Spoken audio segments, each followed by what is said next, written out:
नमस्कार स्टूडेंट्स, आपका स्वागत है हमारे यूट्यूब चैनल में।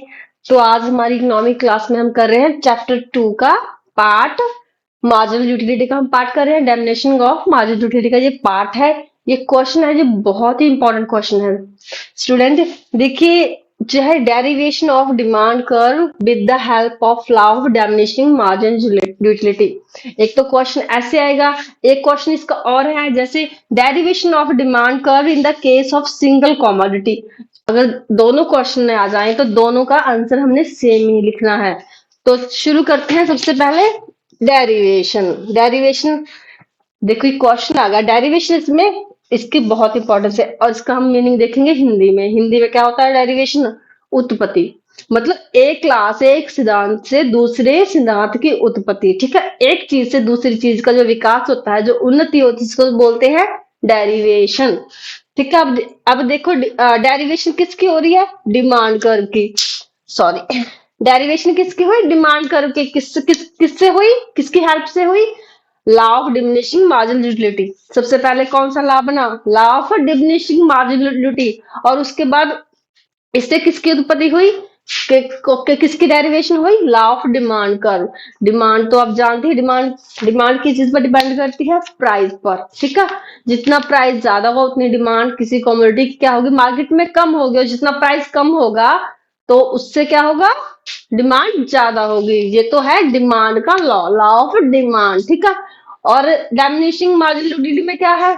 जैसे जैसे हम कमोडिटी लेते जाएंगे वैसे वैसे मार्जिनल यूटिलिटी क्या होती जाएगी? कम होती जाएगी। सेटिस्फेक्शन कंज्यूमर की कम होती जाएगी। मतलब सबसे पहले उसने 1 कप चाय लिया, उससे उसकी सेटिस्फेक्शन ज्यादा हुई, उसको ज्यादा तसल्ली मिली। जैसे जैसे वो कमोडिटी इंक्रीज करता जाएगा, ज्यादा से ज्यादा चाय लेता जाएगा, क्या होगा? उसकी सेटिस्फेक्शन कम होती जाएगी। ठीक है, तो एक डिफरेंस है दोनों में। क्या ये मार्जिनल यूटिलिटी क्या हो सकती है? नेगेटिव हो सकती है, लेकिन डिमांड कर्व कभी नेगेटिव नहीं हो सकता। That is main difference between demand curve and marginal utility. तो इस लॉ से ये लॉ बना। ठीक है, ना कि डिमांड कर्व से मार्जिनल यूटिलिटी बनेगा। ये बात ध्यान में रखनी है कि किससे उत्पत्ति होगी भाई? Marginal utility. Diminishing of marginal utility से डिमांड कर्व की उत्पत्ति हुई है, उसकी डेरिवेशन हुई है। ठीक है, अब इसको हम थोड़ा जो उसके चार्ट के साथ करते हैं, थोड़ा ग्राफ के साथ करते हैं। चलो, इस लॉ में हमने पहला पॉइंट क्या है इस लॉ का? Law of diminishing marginal utility का पहला लॉ क्या है? डेरिवेशन के according the price of consumer pay for a commodity is equal to its MU. जो प्राइस है कमोडिटी का, कोई कंज्यूमर पे कर रहा है, किसके इक्वल है? प्राइस किसके इक्वल है इसमें? एमयू के। किसके इक्वल है? एमयू के। तो तभी एक लॉ से दूसरे लॉ बनेगा ना। हम इसमें एमयू पहले एमयू वाला करेंगे, उसके बाद प्राइस। इससे डेरिवेशन होगी एमयू से डिमांड की। और डिमांड किस पर डिपेंड करता है? प्राइस पर। तो सबसे पहले इन दोनों में किसका होगा? किसका रिलेशन होगा? प्राइस और एमयू का। तभी तो डिमांड कर्व बनेगा। तो ये है according of law of diminishing margin utility. लेकिन according of diminishing margin utility में क्या है? As a consumer goes on purchasing more and more units on a commodity, its MU goes on diminishing। जैसे कि मैंने आपको बताया, जैसे कि कंज्यूमर ज्यादा से ज्यादा प्रोडक्ट लेने शुरू कर देगा, एमयू में क्या होगा? उसकी मार्जिन यूटिलिटी क्या होती जाएगी? कम होती जाएगी। और as such a consumer will buy more unit of a commodity. और उसी जगह दूसरे डिमांड कर्व कैसे उत्पन्न होगा? क्योंकि अगर प्राइस किसी चीज का कम है तो क्या होगा? कमोडिटी की डिमांड क्या होगी? ज्यादा होगी। ठीक है, ये है जो लॉ ऑफ डिमांड बनेगा एमयू से। ठीक है, इसमें हम आप बार बार कह रही हूँ, इसमें क्या है? एमयू हम किसको रिलेट करते हैं? प्राइस से। लेकिन दोनों में क्या है? डिफरेंस है। क्योंकि क्या डिफरेंस है? जैसे प्राइस कम होगा तो डिमांड ज्यादा होगी। ठीक है, एमयू मतलब कम होगी तो डिमांड भी कम होगी। ठीक है, एमयू कम होगी तो क्वांटिटी ज्यादा लेंगे ना, तो क्वांटिटी ज्यादा होगी तो एमयू कम हो जाएगी। इसमें प्राइस कम होगा तो क्वांटिटी ज्यादा हो जाएगी। ये दोनों पॉइंट हैं।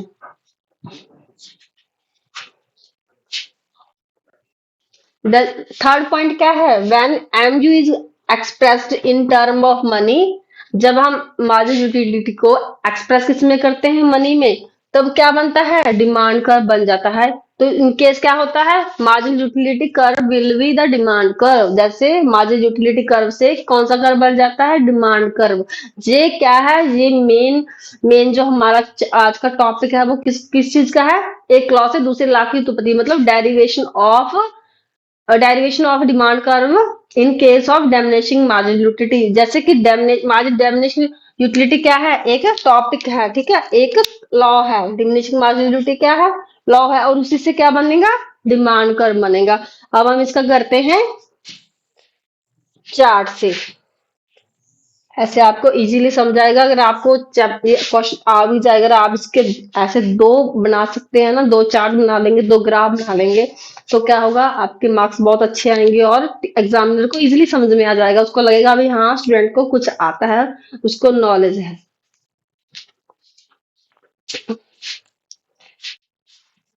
चलो देखिए स्टूडेंट्स, हमने ये दोनों चार्ट बना लिए। आपको पता ही है ये क्या है, एक्स एक्सिस है, और ये क्या है, एक्सिस वाई है। तो इसमें हम यहाँ पर इस पर हम दो कर्व बना रहे हैं ना, एक हम बना रहे हैं एम यू का, और एक क्या बना रहे हैं हम, पी का, ठीक है। डिमांड कर्व में हम क्या लेंगे, इस चीज पर हम क्या लेंगे, ये है डिमांड, ये कौन सा है, डिमांड कर्व। एक हम एम यू से, इससे हम मार्जिनल यूटिलिटी कर्व से हम कौन सा बना रहे हैं, डिमांड कर्व बना रहे हैं, ये वाला कर्व बना रहे हैं हम, देखो सॉरी।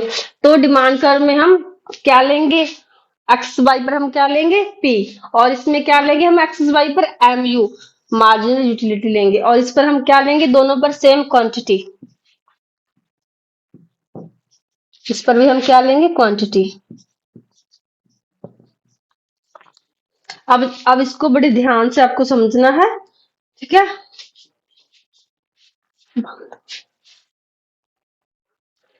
जैसे इसमें इस लॉ में क्या है, जैसे जैसे हम क्वांटिटी बढ़ाते जाएंगे तो क्या होगा, एम यू कम होती जाएगी। जैसे सबसे पहले क्वांटिटी 10 है हमारी, ठीक है, तो समझ लो हमारे को लॉ क्या कहता है, जैसे जैसे क्वांटिटी बढ़ेगी वैसे वैसे एम यू क्या होती जाएगी, मार्जिनल यूटिलिटी किसी कंज्यूमर की कम होती जाएगी। जैसे कि पहले उसकी कितनी थी, क्वांटिटी कितनी ली उसने, 10, तो उसकी एम यू कितनी थी भाई, इसमें एम हम लेंगे M1 M2 M3, ठीक है। सबसे पहले इसकी मार्जिनल यूटिलिटी कितनी थी, M1, ठीक है, जब 10 थी।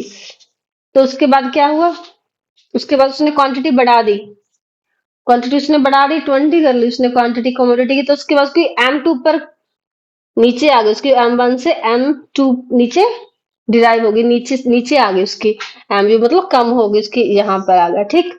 उसके बाद उसने फर्दर क्या किया, नेक्स्ट क्या किया उसने, फिर कॉमोडिटी क्या की उसने, इंक्रीज की। उसके बाद फिर उसकी M3 पर नीचे नीचे ड्राइव होगी, नीचे उसकी M3 आ जाएगी, तो नीचे होगी। और अब देखिए उसने क्या कर लिया, 40 उसने 40 कॉमोडिटी ली, उससे क्या हुआ, उसकी एमयू कहाँ पर चली गई, यहाँ पर बिल्कुल नीचे आ गया, M4 पर नीचे। मतलब इसको कोई कोई उसको क्या नहीं, कोई इफेक्ट नहीं पड़ा, उसकी मार्जिनलिटी स्टेबल हो गई।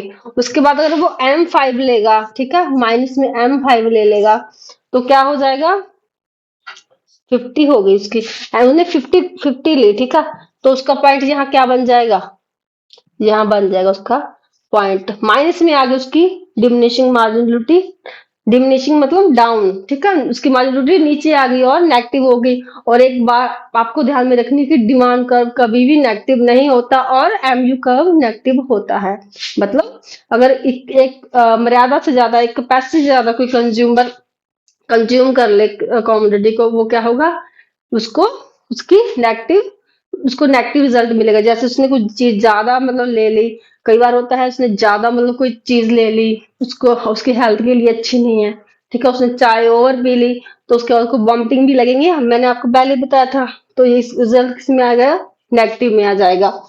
तो अब नेक्स्ट बनाएंगे इसी से हम पी का, देखो अगर क्या है, प्राइस P1 है, मतलब प्राइस ज्यादा है, ठीक है, तो कंज्यूमर कितनी डिमांड करेगा, कम डिमांड करेगा, ठीक है, डिमांड, ठीक है।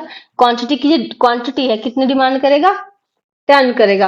अगर प्राइस 2 हो गया, नीचे आ गया प्राइस, प्राइस 1 से सुई उसकी नीचे आ गई, तो कितनी बन जाएगी 20। ठीक है, उसकी क्वांटिटी बढ़ गई, प्राइस कम दिखा उसको, चीज को उसने और परचेज कर ली, हाँ प्राइस को कम हो रहा है हम उसको, जैसे कि हम एग्जाम्पल ले लें। अब पोटैटो की खेती में क्या होता है, जब पोटैटो की प्राइस ज्यादा होते हैं तो कंज्यूमर कम खरीदते हैं, लेकिन जब उसकी क्वांटिटी बढ़ जाती है ना तो प्राइस कम होते हैं तो एक एक कट्टा खरीद लेते हैं दुनिया उसकी। सभी हमारे घर में तो वैसे ऐसा ही करते हैं, जब मतलब क्वांटिटी का प्राइस कम हुआ तो स्टॉक में करके लेते हैं, भी इसका प्राइस बढ़ेगा तो हमें प्राइस ज्यादा ना देना पड़े। ठीक है, ये हर एक कंज्यूमर की ये परसेप्शन होती है, इसकी सोच होती है।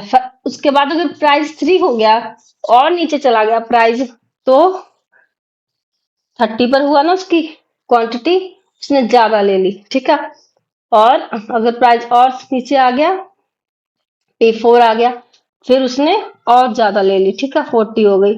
तो ये देखिए दोनों कर्व क्या बन रहे हैं, सेम बन रहे हैं, ऐसे स्लॉप डाउन। ठीक है, स्लॉप डाउन बन रहे हैं दोनों, इसमें भी ये कर्व स्लॉप डाउन बन रहा है। और ये याद रखना, ये नेगेटिव पे आ गया, ये पॉइंट कौन सा है, नेगेटिव का। नीचे आ गया कर्व तो क्या बन गया, ये नेगेटिव। तो एम जो नेगेटिव होता है, और पी डिमांड कर्व कभी नेगेटिव नहीं होता, मार्जिनल यूटिलिटी नेगेटिव हो जाती है। तो आज का हमारा टॉपिक का तो यही तक का था। तो ये टॉपिक अगर आपको आ भी जाए क्वेश्चन, भी डेरिवेशन करनी है आपको डिमांड कर्व की, diminishing of marginal utility curve से, तो ये टॉपिक आप इसके नोट्स भी आप बना सकते हो। ठीक है, तो बहुत इजीली लैंग्वेज में है, वैसे तो बहुत टफ लगता है स्टूडेंट को, कई स्टूडेंट को तो डेरिवेशन का मतलब ही नहीं पता चलता कि डेरिवेशन एक्चुअल में होता क्या है। तो derivation is the law, is the क्या है, भी क्या है, एक लॉ की क्या है, उत्पत्ति है। ठीक है, एक सिद्धांत से दूसरे सिद्धांत की उत्पत्ति हुई, उन्नति हुई। डेरिवेशन का मीनिंग क्या है, उन्नति उत्पत्ति। ठीक है, एक चीज से दूसरी चीज की कोई मतलब उन्नति हुई, जो चीज से दूसरी चीज बनी, उसको क्या कहते हैं, डेरिवेशन। तो चलिए आज का टॉपिक हमारा यही तक का था। अगर आपको अच्छा लगा हो तो प्लीज चैनल को सब्सक्राइब करना, शेयर करना और ज्यादा से ज्यादा लाइक करना। Thank you. नेक्स्ट मिलेंगे अगले टॉपिक के साथ। ठीक है।